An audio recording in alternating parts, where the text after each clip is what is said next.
오늘 우리는 웨스트민스터 신앙고백서 제 24장 결혼과 이혼이라는 주제를 가지고 함께 살펴보도록 하겠습니다. 사실 웨스트민스터 신앙고백서가 이제 24장까지 왔으면 앞으로 33장까지 있는 과제는 그렇게 많이 남지는 않았습니다. 게다가 한 주에 한 장을 다 보는 게 아니라 두 장을 볼 때도 있겠으니까요. 바로 다음 주도 벌써 이제 두 장을 예정하고 있는데요. 그런 상황들이고 보면 이제 정말 얼마 남지 않은 것 같습니다. 그런데요, 이 모든 과정들을 살필 때 우리에게 어떤 새로운 깨달음이나 또 이런 것이었구나라고 깨닫는 부분이었다면 제가 여러분들에게 참 죄송한 일이 많습니다. 왜냐하면 이미 알고 있는 내용들을 조금은 더 첨언하고 이미 가르쳤던 것을 다시 한번 확인하는 일들이 되어야 하는데 말이죠. 이것은 우리의 구원과 연결되고 또 하나님 주신 말씀과 연결되는 일이기 때문에 이미 그런 부분들에 대해서 알고 있어야 마땅한 일입니다. 그럼에도 불구하고 가르치지 않음으로 인해서 전달이 되지 않았다면 이것은 분명 제 불찰이 분명합니다. 앞으로도 이 33장까지의 내용들을 토대로 해서 성경 말씀을 볼 때 비슷한 내용들이 나오면 계속해서 언급할 예정입니다.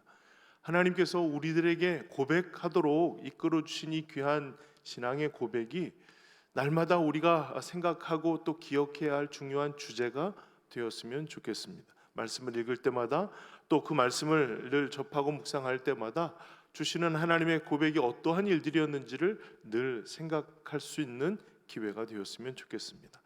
그런 의미로 보면 이 결혼과 이혼이라고 하는 주제는 조금 우리가 담기에 불편한 부분들이 있습니다. 결혼이야 늘 제가 주례할 때마다 하는 이야기이기 때문에 제가 주례한 부분들을 한두 번 들어보신 분들은 똑같습니다. 레파토리가. 그러니까 잠시 주무셔도 되는데요. 그런데 이혼에 대한 이야기를 하려고 하는 것은 제가 한 번도 이 이혼에 대해서 언급하거나 설명한 적이 없기 때문에 이 부분들에 대해서는 조금 불편하게 여기시는 분들이 있을지도 모르겠습니다. 그리고 이 부분들은요, 신앙 고백에서 이런 것까지 다루나 싶을 정도로 이혼에 대한 이야기들이 분명하게 언급되어 있기도 하고요.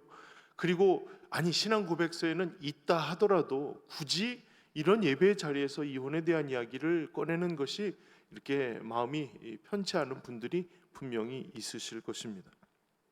신앙 고백이라는 것 자체가 단지 우리의 삶을 이야기하고 우리의 삶의 환경이나 형편이나 통계가 어떻고 이런 이야기를 하는 것은 아닙니다.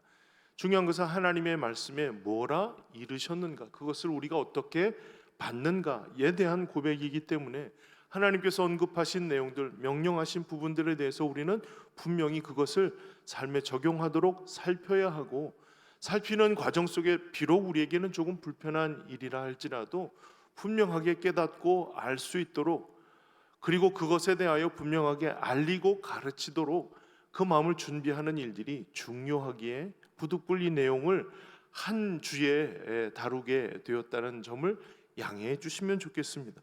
그러므로 우리가 이 하나님께서 우리에게 이르신 바 결혼에 대한 이야기들, 또 이혼에 대한 이야기들도 함께 다루어 보도록 하겠습니다.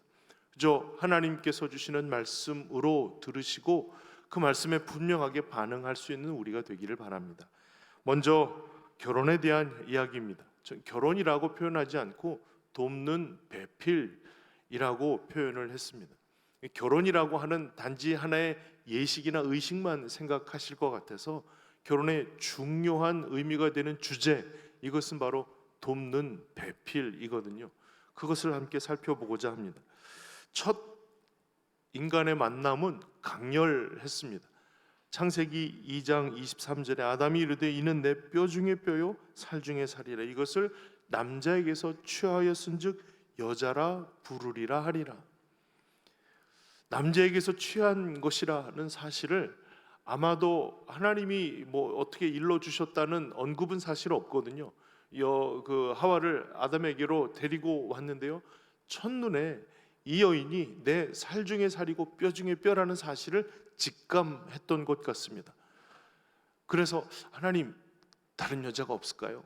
라고 반려한 것이 아니라 이는 내 뼈 중에 뼈고 내 살 중에 살이라 단번에 직감하고 그를 아내로 맞이하게 된 것이죠. 그러니까 이것은요, 한 암수를 한 몸에서 만들어내는 예는 창조의 기사를 살펴봤을 때 이 사람이 유일합니다. 그렇기 때문에 이 사람의 만남, 가정을 이룸에 대한 이야기를 하려고 할 때 하나님께서 주신 명령은 보다 특별한 명령이라고 얘기할 수가 있을 겁니다. 그 명령이 2장 24절, 창세기 2장 24절입니다. 이러므로 남자가 부모를 떠나 그의 아내와 합하여 둘이 한 몸을 이룰지로다 라고 정의하셨어요. 이 정의는 단지 이렇다는 것을 알려주시는 것뿐만이 아니라 이렇게 되라라고 하시는 명령이기도 합니다. 이 명령에서 강조하는 것은 두 가지, 하나는 떠나라는 것과 하나는 결합하라, 한 몸이 되라라고 하는 겁니다. 떠나는 것은 부모에게서 떠나는 거예요. 근데 여러분들도 잘 아시겠지만 아담과 하와에게는 부모가 없습니다. 부모가 없어요. 그런데 부모를 떠나라고 이야기를 하는 것을 보면 이것은 아담과 하와가 부모에게서 떠나라는 명령이라기보다는 아담과 하와가 이제 이후로 자녀들을 생산하고 자녀들에게 결혼이라는 하나님께서 만나게 하시는 이 과정을 보여주시고자 할 때 그들이 가져야 할 마음이라, 한마디로 얘기하면 부모에게 주신 말씀이라고 하는 거예요. 그러니까 자녀가 이후로 결혼을 할 때에는 부모를 떠나야 한다는 이 결혼의 원리를 설명해 주신 것이죠. 그러니까 부모가 들어야 할 말인 거예요. 부모가 가져야 할 마음이기도 하고 부모가 마땅히 그렇게 되어야 한다라고 가르쳐야 할 일이라는 겁니다. 결혼은 부모를 떠나는 행위입니다. 그동안 보호받던 부모와의 관계에서 독립을 선언하는 거예요. 그리고 비록 부족하고 연약함이 많지만 말이죠, 이 가정을 책임져야 할 온전한 책임이 바로 이 부부에게 있다는 것을 분명하게 가르치고 있는 것입니다. 신앙 고백서를 통해서 강조하는 첫 강조는 책임져야 할 사람을 위해 돕는 배필이 되는 것입니다. 서로가 서로에게 돕는 배필이 되는 거예요. 부모가 책임지던 삶에서 떠나야 하는 불편하고 불안한 삶으로의 전환이 되기 위해서는 서로가 서로를 돕는 배필이 되지 않으면 살아내기 어렵다는 겁니다. 그래서 서로를 위한 돕는 배필이 되어야 마땅히 떠날 수 있는 것이고, 그렇게 되도록 부모는 떠나 보내야 하는 것입니다. 그러니까 부모가 유의해야 할 일이죠. 여전히 그 품에 내 자식으로 여기고만 있으면 결코 독립할 수 없을 뿐만이 아니라 서로를 책임질 수도 없다는 거예요. 물론 손이 필요하고 여러 모양으로 독립하기에 부족함이 보입니다.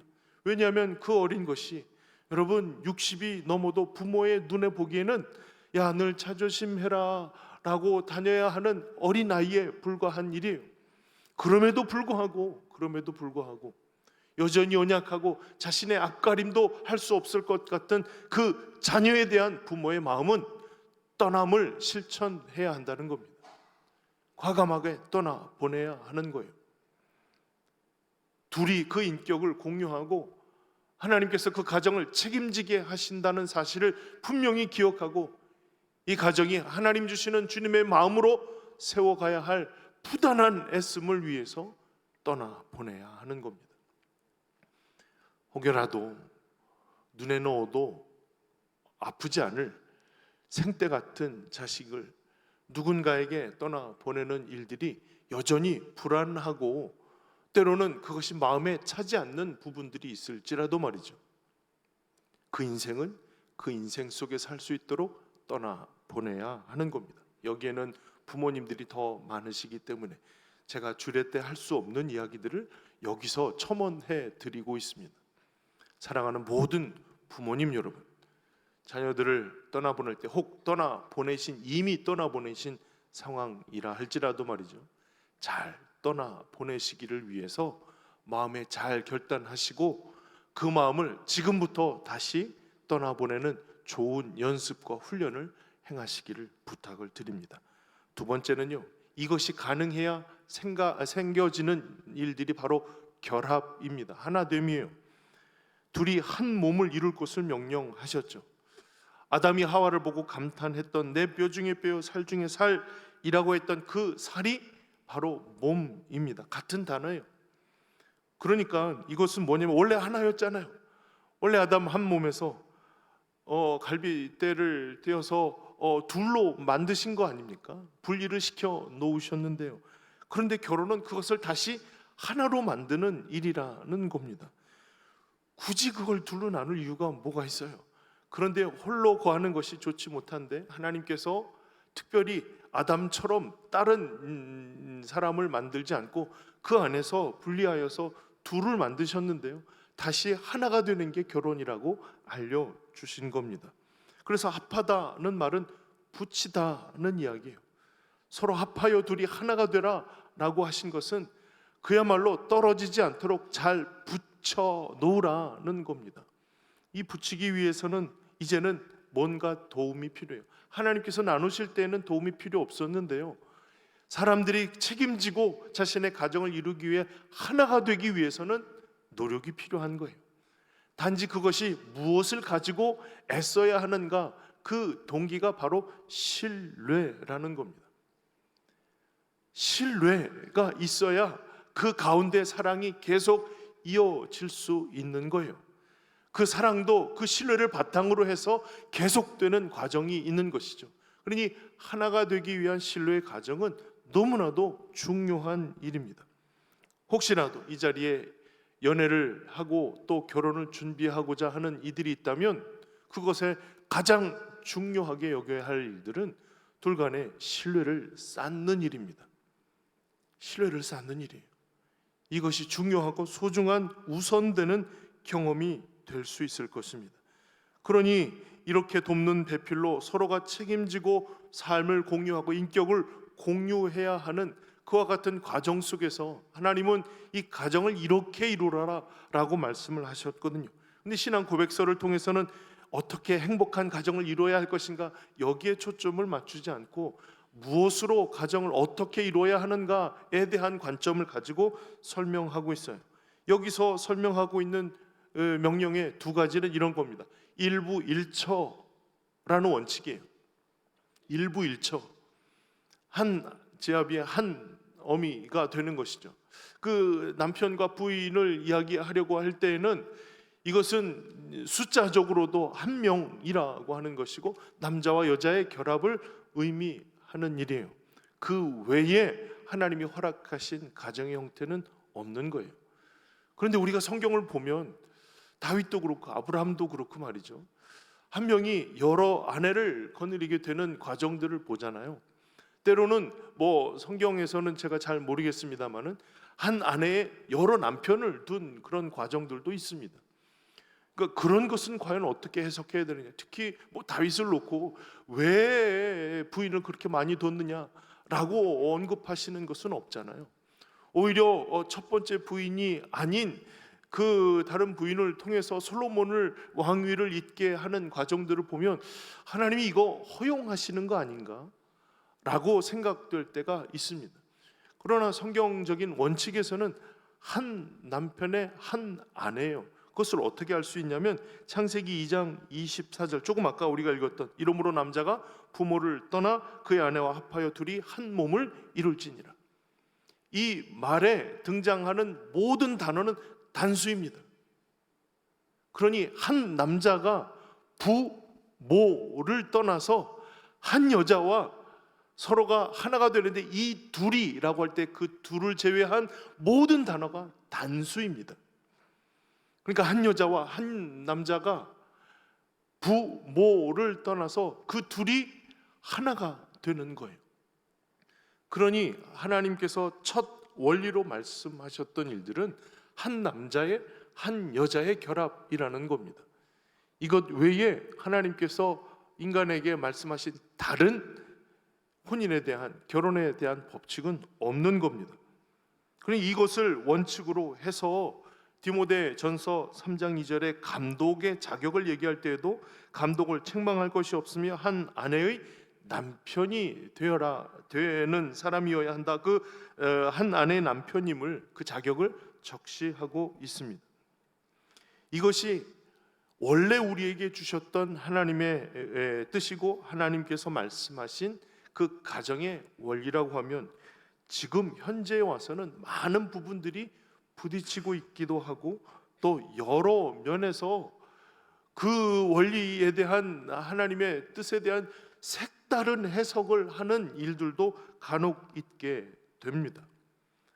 이것이 무엇을 의미하는가 하면, 우리가 생각할 때 제대로 적용하지 않으면 안 되는 분명한 하나님의 원칙을 보아야 하고 깨달아야 하고, 그것에 대하여 우리는 가르쳐야 할 책임이 있다는 것을 더 기억하게 합니다. 무분별하게 타락해 버린 상황 속에서 무너져 버리는 일들을 더 이상 무너지지 않도록 지키는 일들을 행하여야 하는 일이죠.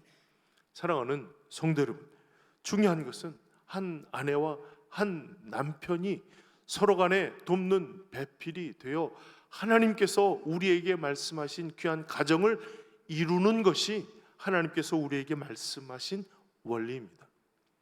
자, 그렇다면 하나님이 짝지어 주신 것을 사람이 나누지 못할 것이다 라고 선언하셨잖아요. 그렇다면 나누는 일들은 죄악이 되는 것이고 하나님의 뜻을 저버리는 일이 되는 것일 텐데요, 성경에서는 분명히 나누어지는 일들에 대해서도 언급하고 있다는 거예요. 분명 하나님께서 짝지어 주신 것 사람이 나눌 수 없다고 했는데 나누어질 수도 있다는 그 과정을 설명해 주고 있다는 것이죠. 그것이 바로 다른 떠남의 이야기라는 겁니다. 결혼에 대해 언급하기도 하지만 이혼에 대해서도 언급하고 있습니다. 예전에는 이혼은 불가한 일이고 죄 짓는 것이라 취급하였어요. 그 죄 지음까지는 아니더라도 이혼을 언급하는 것은 참 쉽게 들을 수 있는 주제는 아닙니다. 이혼을 이야기하는 것도 쉽지 않지만 이혼 이후에 다시 새롭게 출발하는 일들 또한 쉽게 언급할 수 없는 일들입니다. 참 조심스럽습니다. 이 쉽지 않은 주제인 것은 분명합니다만은, 분명하게 신앙 고백서를 통해서 그 이혼에 대해서, 그 정당한 이혼이 어떻게 이루어져야 하는가를 다루는 점들이 있다는 것을 우리는 분명하게 보아야 하는 것이죠. 그냥 막무가내로 이혼이 무분별하게 진행되는 것이 아니라 이것을 공적으로 다룰 것을, 개인적인 감정으로 그것을 결정하는 게 아니라 교회가 그것을 돌아보고 공적으로 그것을 지도하도록 다루고 있는데요, 여기서 이혼이 허용되는 두 가지가 있어요. 그 두 가지가 있어요. 너무 관심 있게 들으시면 안 되는데, 이 두 가지는, 첫 번째는요, 성적인 부정을, 배우자가 성적으로 부정한 일들을 행하였을 때입니다. 성적인 부정으로 인해 주어지는 상황은, 이것은 성경에서 다룰 때에 단지 이혼이 아니라요, 사형이에요. 배우자가 간음을 하거나 그런 일들이 발각이 되면 이건 지체 없이 죽이라고 하는 것이 성경의 명령입니다. 이 요한복음 8장에 간음한 여인을 현장에서 붙들어 오잖아요. 예수님 앞에 시험하는 거, 이 여인을 돌로 칠까요 말까요? 이거는 예수님을 시험하기 위한 일이지만 그들의 율법에서 보면 분명히 이는 돌로 쳐 죽이라는 것이 분명한 율법에서 선언하는 바예요. 그러니 단지 이혼이 아니라 사형인 것이죠. 오늘 우리가 읽었던 마태복음 19장에서도 비슷한 내용들이 배경입니다. 그 성경학자들이 물어보는 거예요. 예수님, 이혼해도 됩니까? 그럼 예수님께서 창조에 대한 이야기들을 하시면서 이혼이 안 된다라고 선언하신 것인데요, 그런데 모세는 이혼 증서를 써서 주라고 했잖아요 라고 할 때 주시는 말씀이 마태복음 19장 8절과 9절입니다. 예수께서 이르시되 모세가 너희 마음의 완악함 때문에 아내 버림을 허락하였거니와 본래는 그렇지 아니하니라. 내가 너에게 말하노니 누구든지 음행한 이유 외에 아내를 버리고 다른 장가 드는 자는 간음함이니라고 하셨어요. 여기를 배경 설명이 좀 필요합니다. 율법을 어떻게 적용하느냐에 따라서 그 당시 이 율법의 적용 여부에 대해서 두 개의 다른 학파가 있었어요. 하나는 샴마이 학파라고 해서요, 철저하게 율법을 적용해야 한다라고 이야기를 하고 있는 사람들입니다. 그러니 조금은 과격하기도 하고 엄격하게 적용하는 일이에요. 그러다 보니 이 과격한 적용들이 때로는 열심당과 연합이 되어서 그와 같은 역할들을 하는 바로 변질이 되기도 하였죠. 또 다른 학파는 힐렐이라는 학파예요. 조금은 유연하게 적용을 합니다. 유연하게 적용이 된다는 것은 이혼에 대해서 조금은 관대하게, 그럴 수도 있고 저럴 수도 있고, 그러니까 이혼에 대한 여러 사례들이 더 많은 일들이에요. 샤마이 학파는 철저하게 율법에 요구하는 것 외에는 안 되는데요, 신명기 24장 1절에 수치가 이혼의 중요한 사유가 되거든요. 그런데 그 수치를 적용하려고 할 때 율법으로 음란한 간음죄는 이미 사형이니까 그 외에 수치되는 경우들을 해서 여러 상황들을 놓고 이것도 이혼이 가능하고 저것도 이혼이 가능한 여러 상황들로 분류를 해 놓은 학파입니다. 그러다 보니 이들의 취급하는 게 자유주의자다, 지금으로 말하면 자유주의자다, 율법을 깨는 존재들이다 라는 비판을 받거든요. 그러니까 예수님께 이 둘 중에 뭘까요? 라고 시험하고 있는 거예요. 예수님, 이혼에 대해서 어떻게 적용하시겠습니까? 라는 질문은 과연 이 엄격하게 적용하는 학파 쪽입니까? 아니면 율법을 깨고 있는 사람들의 쪽에 서 있는 것입니까? 라고 시험하고 있는 거예요. 그러니까 여기에 대해서 예수님께서 한쪽에 대한 설명을 하면 다른 쪽에 대한 지지를 의미할 수도 있기 때문에 굉장히 곤란한 상황이죠. 저도 지금 그런 심정입니다. 여러분, 이혼에 대해서 이것을 설명하고 있다고 제가 이혼을 장려하는 사람은 아니거든요. 그러니까 여러분들이 오해하지 않으셨으면 좋겠고, 이런 경우에 이혼이 가능합니다라고 해서 아싸라고 생각하시는 일이 없으셨으면 좋겠습니다. 성경은 이혼을 설명하고 주장하고 그것을 장려하고 있지 않습니다. 그러나 이혼할 수밖에 없는 연약함이 있기 때문에, 이혼할 수밖에 없는 완악한 인간의 심성이 있기 때문에 모세를 통해서 허용하신 거예요. 그것을 악용하는 일들이 있지 않도록, 지금 이 마태복음 19장의 상황처럼 말이죠. 그래서 예수님께서 말씀하신 부분은 창조 때에, 창세 때에 일어났던 일들에 대한 이야기를 하고 있는 것입니다. 그래서 오늘 읽었던 본문인 거예요. 원래 하나님께서 만드신 일들의 의미가 이와 같다.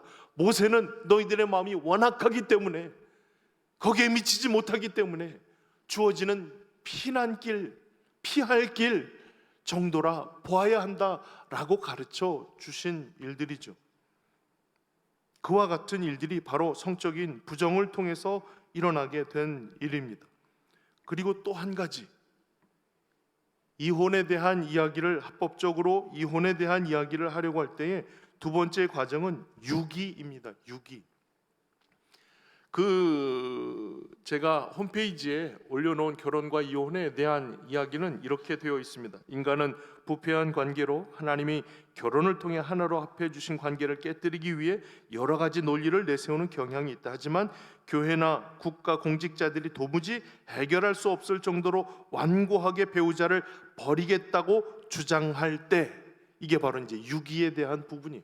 완고하게, 공직자들도 도저히, 교회도 도저히 해결할 수 없을 정도로 완고하게 배우자를 버리겠다라고 할 때, 간음할 때와 함께 이와 같은 때 부득불 이혼이 가능하다라고 알려주는 부분이에요. 근데 여러분, 이게 단지 도무지 해결할 수 없을 정도로 완고하게 하는 내용들에 대해서 여러 다양한 버전들이 있는데요. 그 버전들을 조금 설명해 드릴게요. 가장 이제 오래된 버전은 총회에서, 대한예수교 장로회 총회에서 이 24장 6번째 항이 이제 이혼에 대한 이야기를 다루고 있는데요.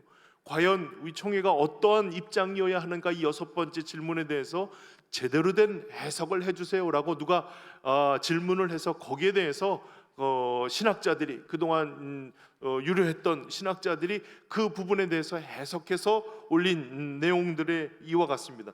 어려운 한자들이 많아서 읽기도 쉽지 않습니다. 인간의 부패는 하나님께서 결혼에 의하여 결합된 사람들이 부당하게 나누기 위하여 논의에 부심하기 쉬운 일이나 간음 이외에 또는 국가나 국가적 위정자에 의하여서도 도저히 구치할 수 없는 고의의 유기 이외에는 이해가 되십니까?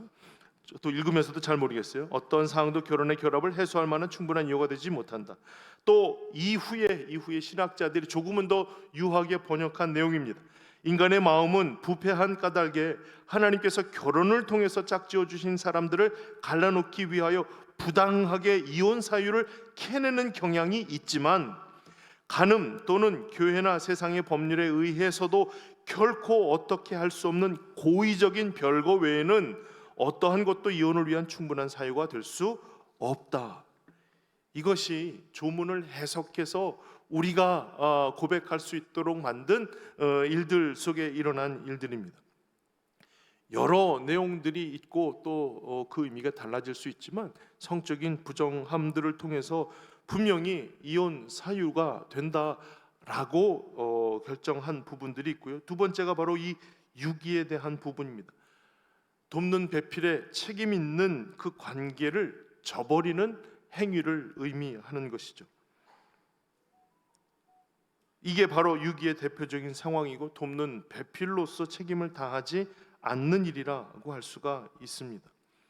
이것을 마지막 때에 일어날 특징 중에 하나로 설명이 되는데요. 그것은 바로 무정함입니다. 디모데후서 3장 1절 3절 5절에 너는 이것을 알라 말세에 고통하는 때가 이른다라고 말씀하시면서 무정하며 원통함을 풀지 아니하며 모함하며 절제하지 못하며 사나우며 선한 것을 좋아하지 아니한다 하며 경건의 모양은 있으나 경건의 능력은 부인하니 이 같은 자들에게서 네가 돌아서라 라고 말씀하고 있거든요. 이 말씀은 우리에게 마지막 때에 일어나는 하나의 흐름에 대한 이야기이기도 하고요, 우리가 직접적으로 만나게 되는 이들에 대한 우리의 반응을 이야기하기도 합니다. 네가 돌아서라. 사랑하는 성도 여러분, 우리가 지금 처한 우리의 상황 속에서 우리는 어떠한 고백을 할 수 있을 것인가?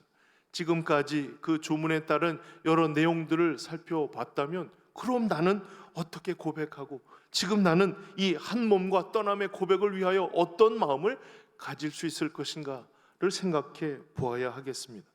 고백 속에서 마주하고 있는 신앙의 원리는 모범적인 상태로 나아가도록 이끄시는 하나님의 명령입니다.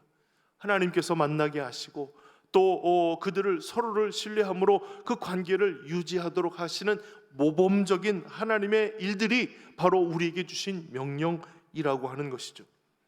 그런데 그와 같은 삶에 미치지 못하거나 그와 같은 삶을 거부함으로 인해서 타락하거나 때로는 부족함으로 인해서 떨어져 버린 그 상태를 단지 실패했으니 멸망했다라고 정죄할 수 있겠는가라는 겁니다. 그럴 수 없다는 거예요. 그럴 수 없다는 거예요. 그러기 위해 우리의 삶의 자리에서 우리가 드러나야 할 분명한 우리의 반응은 무엇인가라는 겁니다. 사랑하는 성도 여러분, 이것이 이미 우리가 관계를 유지하고 있고 관계를 떠났고 또 관계를 준비하고 있고에 상관없이 우리는 늘 하나님 앞에 이와 같은 입장이어야 한다는 것을 기억해야 합니다. 그것은 첫 번째로 힘을 다해 가르치고 배워야 합니다. 배우고 가르치는 일들을 끊임없이 이어가야 합니다. 디모데후서 3장 14절에서부터 좀 길지만 17절까지 너는 배우고 확신한 일에 거하라. 너는 네가 누구에게서 배운 것을 알며 또 어려서부터 성경을 알았나니 성경은 너로 하여금 그리스도 예수 안에 있는 믿음으로 말미암아 구원에 이르는 지혜가 있게 하느니라. 모든 성경은 하나님의 감동으로 된 것으로 교훈과 책망과 바르게 함과 의로 교육하기에 유익하니 이는 하나님의 사람으로 온전하게 하며 모든 선한 일을 행할 능력을 갖추게 하려 함이라. 아멘. 이 말씀이 그냥 툭 불거져 나온 말씀이 아니라 디모데후서 3장은 아까 시작하면서 말세에 고통하는 때가 이를 것을 의미하면서 주신 말씀들이에요. 그 말씀의 결론이에요. 그 말씀의 결론. 마지막 때에 말세가 이르러 고통하는 때가 이르고 많은 사람들의 마음이 이와 같을 텐데 내가 거기서 돌아서라 라고 명령하신 이후에 주시는 결론과도 같은 말씀이에요. 그 말씀이 요구하는 중요한 명령은 배우고 확신하는 일에 거하라는 거예요.